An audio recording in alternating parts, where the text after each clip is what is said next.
This is Jeff Timberell, Director of the Southwest Florida Real Estate Investment Association, here to talk about real-world real estate investing Part 1. This is going to be the first video in a longer series of videos. This mirrors presentations we have been doing in the Southwest Florida REIA for the last 3 months.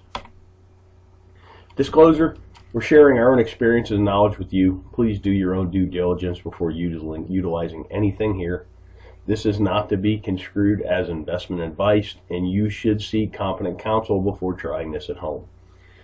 In the past 3 years, we've assisted and advised and had ownership interests in several private equity entities that employed over $14 million in capital in the Florida market, which gave us not only unique insight as to the amount of business we've done, it also gave us some great insight into how institutionalized investors employ capital. Number one key to being successful is to understand what you're there to do. In my opinion, this is the most important thing. There's so many people running around the world. There's a lot of people wanting to run around and try and do real estate investing.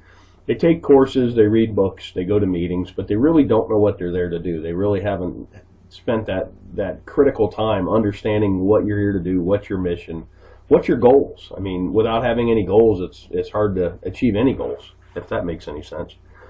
From our experience, the clearer the plan you have, you will be able to operate with a margin of safety. And that's the key word in this business, a margin of safety, because the ones that survive, last, and grow true wealth are the ones that don't make mistakes or make mistakes that you can recover from. Investing in real estate. Investment is the purchase of an asset or an item with the hope that it will generate income or appreciate in the future and be sold at a higher price. Keyword, the future for investing. So what does that mean? The act of committing capital to an endeavor with the expectation of obtaining an additional income and or profit. That's what investing is. Something I've learned over the years, it's kind of like a narrative. It's a why in the road when you're talking to somebody that's in real estate. Are they a trader or are they an investor? Investors buy and hold. They get a return from the assets they own. Traders wholesale. Traders fix and flip. Nothing wrong with it. I do it. I've done it in the past. I'm trying to do it again today. I'm doing a marketing campaign as we speak, looking for contracts to wholesale. With that said, it's two different narratives and even two different valuation processes, investor versus trader. You need to recognize the difference between the two.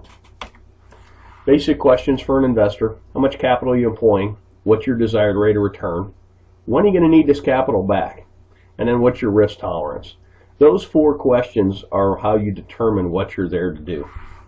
Then we'll talk about capital. There's an opportunity cost of capital, and particularly when you're raising capital, which I've been part of some private equity raises, you really need to understand what other opportunities are out there for investors, because generally why would you buy a piece of real estate that pays you 2% a year with all the headaches associated with that, when if you could at the same time own a CD at 5 with none of the headaches. Give you a chart on 10-year T-bills, talk about opportunity cost. You can really see the recession, the Lehman Brothers crash really killed yields, but it's killed yields no matter what. I mean, pretty much at the time I'm talking about this, yields for a 10-year T-bill are bouncing between 2.6 and 2.8%. That's a terrible yield, particularly with the amount of money they're printing. And you go back 10 years, and this is why investment real estate has become so popular, because it's one of the few places you can get a yield. Here's CD rates from 1984 on, and if you notice, about early 2000s, everybody got excited about real estate, and that's because the CD rates of return just continued to go down. So right now, my God, on a 1-year CD, you're getting not even 1%. That makes real estate attractive, and that's something to watch as well. As CD rates and other rates on financial instruments go up, real estate may not appear as sexy, particularly to an investor who bought in the valley and bought right and has quite a bit of gain on the table. So opportunity costs in the real world. We already kind of talked about this. Most investors we know are looking for at least 6% a year. I know guys that are even looking for 15%, and that's a cash on cash, not an internal rate of return. That would be a whole nother video that could be a whole day's worth, understanding the difference between the two. But what here I'm talking about is a yearly cash on cash return. And you got to be mindful of unrealistic expectations. I've seen people that have pitched 30% returns, and I've seen investors that are looking for 30% returns. And it's really hard to do. There's a lot of randomness and a lot of happenstance, and you're going to lose a lot more than you're going to win when you're dialing up those kind of deals. Unrealistic returns can lead to bad decision making because you seem to be chasing the golden goose instead of chasing a stable investment that pays you to own it. Let's talk about risk tolerance. These are two great quotes by Warren Buffett. And risk tolerance is really age dependent and your financial situation dependent as well. But here's a great quote. Look at the market fluctuations as your friend rather than your enemy. Profit from folly rather than participate in it. And that's most real estate investors. You're supposed to be a contrarian. I kind of put the world in, you're either a salmon or you're a lemming. You're either running with the crowd or you're running against the crowd. And here's another great one. The main danger is that the timid or beginning investor will enter the market at a time of extreme exuberance and then become disillusioned when the paper losses occur. The key is to not panic and do math-based risk assessments and then math-based evaluations and then sit down and decide what you're doing.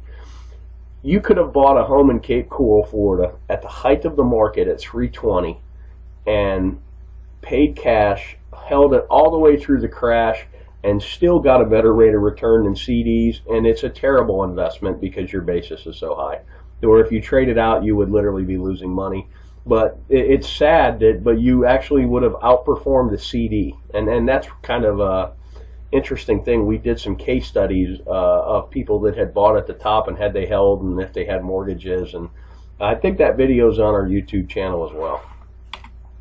Thanks for watching. You can always check out our website at swflreia.com. There should be a link at the bottom of this video. If you're on our website, put yourself on our mailing list. We send out a lot of foreclosure information. We send out our meeting notices, and we also from time to time send out information like this. I hope this information is useful to you, and make it a great day.